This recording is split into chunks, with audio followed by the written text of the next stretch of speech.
اور جو لوگ تم میں صاحب فضل اور صاحب وسعت ہیں وہ اس بات کی قسم نہ کھائیں کہ رشتہ داروں اور محتاجوں اور وطن چھوڑ جانے والوں کو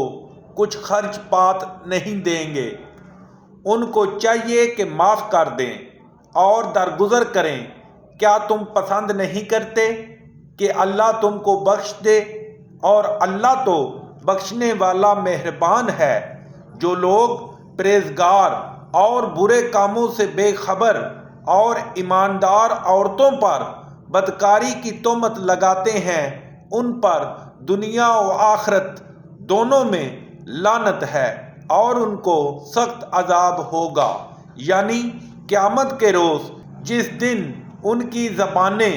اور ہاتھ اور پاؤں سب ان کے کاموں کی گواہی دیں گے۔ اس دن اللہ ان کو ان کے اعمال کا پورا پورا اور ٹھیک بدلہ دے گا اور ان کو معلوم ہو جائے گا کہ اللہ برحق اور حق کو ظاہر کرنے والا ہے۔ ناپاک عورتیں ناپاک مردوں کے لیے اور ناپاک مرد ناپاک عورتوں کے لیے اور پاک عورتیں پاک مردوں کے لیے اور پاک مرد پاک عورتوں کے لیے۔ یہ پاک لوگ ان بدگوئیوں کی باتوں سے بری ہیں اور ان کے لیے بخشش اور نیک روزی ہے۔ مومنوں، اپنے گھروں کے سوا دوسرے لوگوں کے گھروں میں گھر والوں سے اجازت لیے اور ان کو سلام کیے بغیر داخل نہ ہوا کرو، یہ تمہارے حق میں بہتر ہے۔ اور ہم یہ نصیحت اس لیے کرتے ہیں کہ شاید تم یاد رکھو، اگر تم گھر میں کسی کو موجود نہ پاؤ تو جب تک تم کو اجازت نہ دی جائے اس میں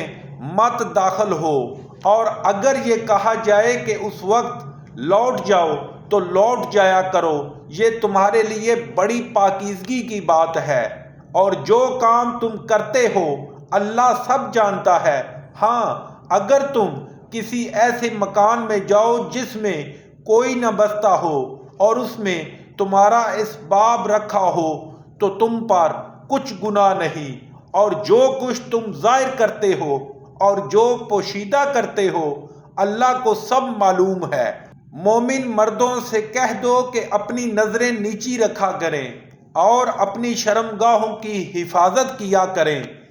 یہ ان کے لیے بڑی پاکیزگی کی بات ہے۔ اور جو کام یہ لوگ کرتے ہیں اللہ ان سے خبردار ہے۔ اور مومن عورتوں سے بھی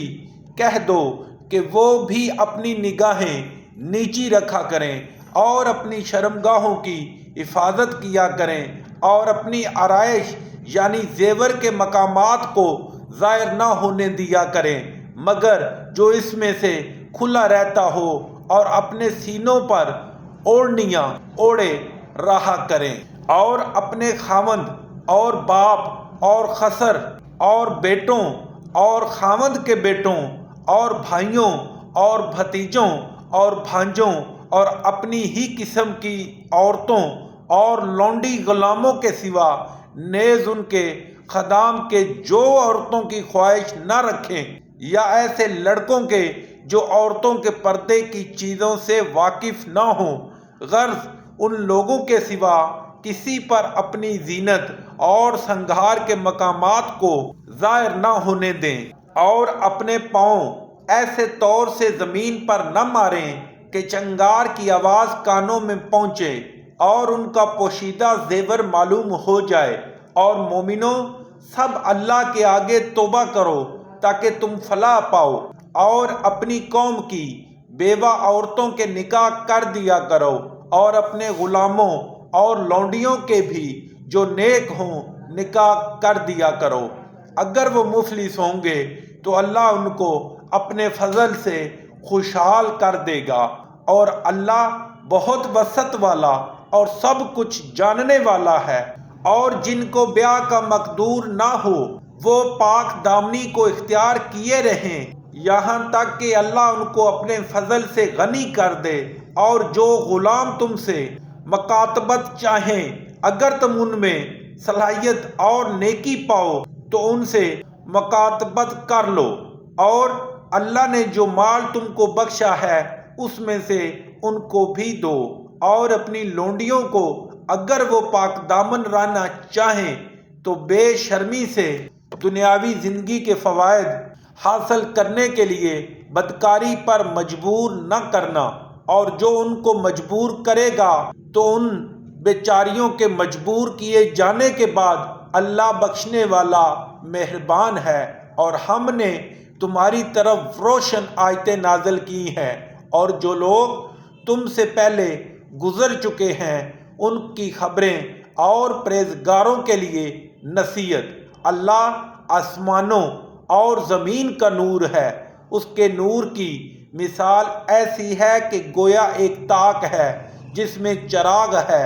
اور چراغ ایک قندیل میں ہے، اور قندیل ایسی صاف شفاف ہے کہ گویا موتی کا سا چمکتا ہوا تارا ہے۔